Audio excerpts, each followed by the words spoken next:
Assalamualaikum warahmatullahi wabarakatuh. Perkenalkan, kami dari kelompok Serong. Pada kesempatan kali ini, kami akan mempresentasikan proyek akhir mata kuliah Grafika Komputer yang berjudul Perancangan dan Implementasi Objek 3 Dimensi Jembatan, Jalan Raya, Truk, dan Sungai menggunakan OpenGL berbasis C++. Pada proyek ini, kami membangun sebuah lingkungan virtual 3 dimensi yang terdiri dari objek utama yang berupa jembatan, jalan raya, truk, dan sungai, serta objek pendukungnya seperti pohon, lampu, matahari, dan awan. Yang pertama adalah objek jembatan yang dibangun menggunakan fungsi utama Void Bridge.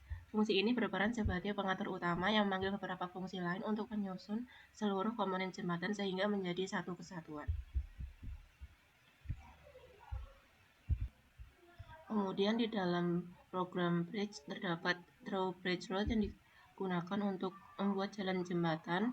Objek ini dibentuk dari sebuah cube yang kemudian diperbesar menggunakan GL scale sehingga menghasilkan jalan panjang dan tipis. Posisinya diatur menggunakan GL translate agar dapat berada di atas pilar.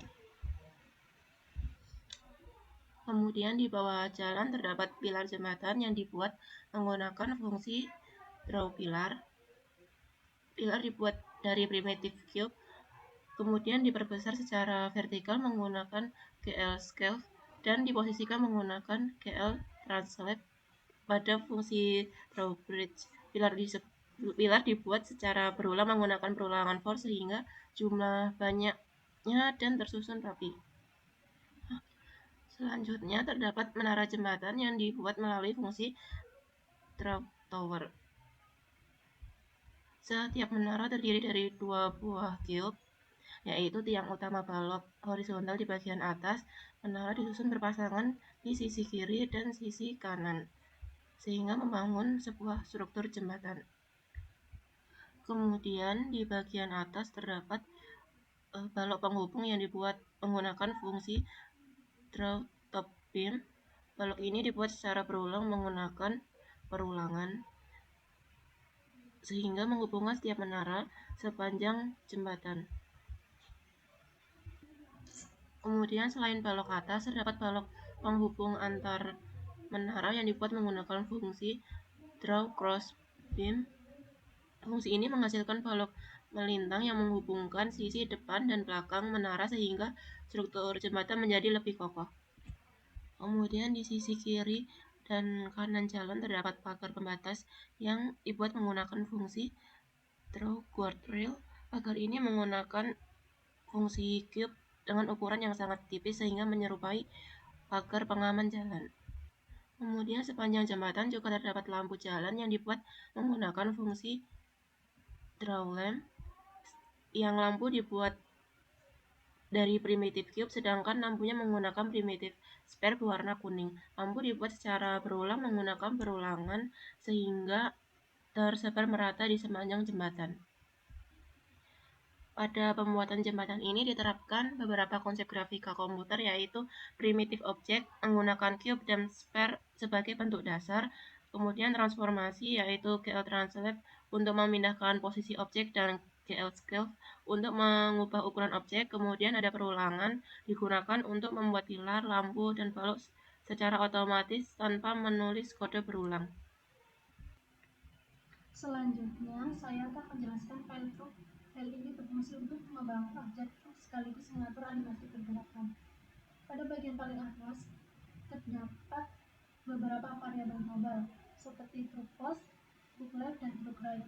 Digunakan untuk menyimpan posisi 3 buah truk yang berada pada jalur yang berbeda. Sedangkan variabel direction digunakan untuk mengatur putaran roda, seperti putaran roda saat truk bergerak. Selanjutnya terdapat fungsi draw truk body. Fungsi ini digunakan untuk membuat badan truk. Pertama saya memberikan warna merah menggunakan GL color 3F. Setelah itu saya menggunakan GL solid cube sebagai bentuk dasar, kemudian ukurannya diperbesar menggunakan GL scale. Selanjutnya fungsi draw cabin, prosesnya hampir sama seperti menggunakan primitive cube. Perbedaannya di kabin dipindahkan menggunakan GL translated agar berada di depan body. Selanjutnya, drawer. Pada bagian ini saya menggunakan brute solid torus untuk membentuk roda karena bentuknya menyerupai ban. Posisi roda diatur menggunakan GL translated, kemudian diterapkan GL rotated dengan variabel wheel rotation sehingga roda akan terus berputar ketika bergerak. Selanjutnya adalah draw truk, digunakan untuk menyusun bodi, kabin, dan keempat roda menjadi satu truk. Pada fungsi ini juga dilakukan translasi menggunakan GL translated untuk menentukan posisi setiap truk.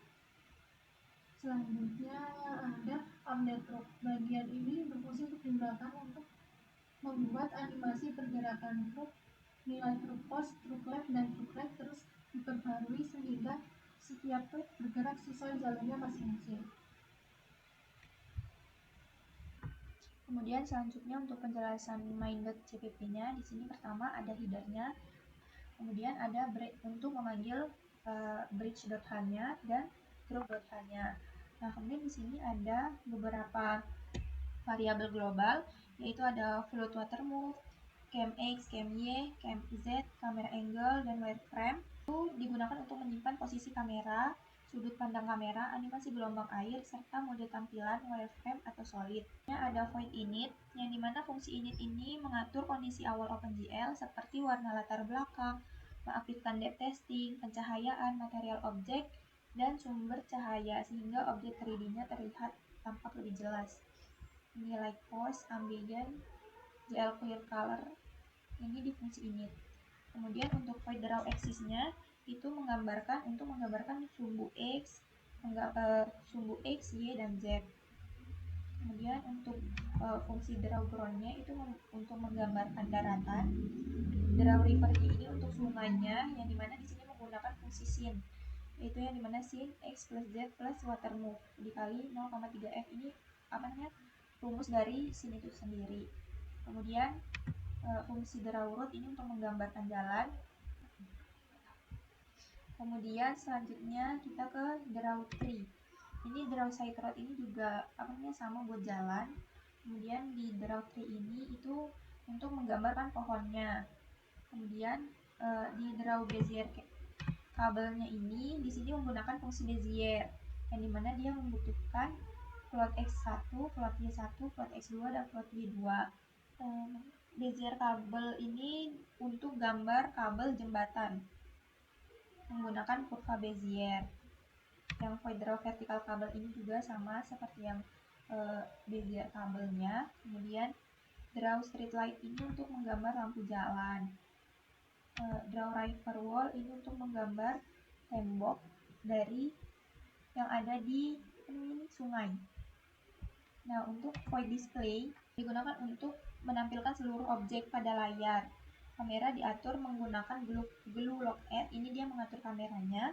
Kemudian semua objek seperti daratan, sungai, jalan, kemudian truk, pohon, awan digambar secara berurutan setiap kali layar diperbarui. Di sini untuk memanggil fungsi-fungsi untuk menampilkan gambar yang ada. Nah, kemudian untuk void reset ini digunakan untuk mengatur viewport dan perspektif tampilan ketika ukuran jendela berubah sehingga objek tetap tampil profesional. Kayak ketika kita minimize, terus ketika kita full screen, dia bakal berubah sesuai dengan GL viewport ini. Kemudian untuk void viewport-nya, yang dimana kita menggunakan W itu untuk maju, S-nya untuk mundur, kemudian A untuk geser ke kiri, D untuk geser ke kanan, Q untuk kamera naik, E untuk kamera turun, M untuk mengaktifkan atau menonaktifkan mode wireframe, kemudian X-nya untuk keluar dari program. Special key ini itu mengatur dari pandang kamera menggunakan tombol panah. Nih misalnya nih, glued key left, berarti yang kiri. Terus key right ini kanan, key up itu atas, dan key down itu untuk yang panah bawah. Kemudian untuk mouse motion itu mengubah arah pandang kamera berdasarkan pergerakan mouse sehingga pengguna dapat melihat objek dari berbagai sudut secara lebih interaktif. Nah, di sini kita menggunakan 0,005 F biar dia lebih smooth, kayak dia lebih lama gitu untuk melakukan pergerakan mouse-nya sendiri. Kemudian untuk void idle-nya itu digunakan untuk terus-menerus selama program aktif menggerakkan animasi gelombang air dan memperbarui posisi truk sehingga animasi terlihat berjalan secara otomatis. Ini untuk water move-nya, ini dia kayak membuat gerakan dari air yang ada di sungai, dan update truk ini dia untuk mengupdate posisi truknya. Kemudian untuk di fungsi mainnya sendiri itu ada titik awal program yang dimana ini menginisialisasikan GLUT, membuat jendela OpenGL, memanggil fungsi inisialisasi, mendaftarkan seluruh fungsi callback seperti kayak ini display dia dipanggil lagi, reshape dipanggil lagi, keyboard juga, special key dan idle-nya. Mungkin sekian untuk penjelasan dari program project 3D ini. Sekian, wassalamualaikum warahmatullahi wabarakatuh.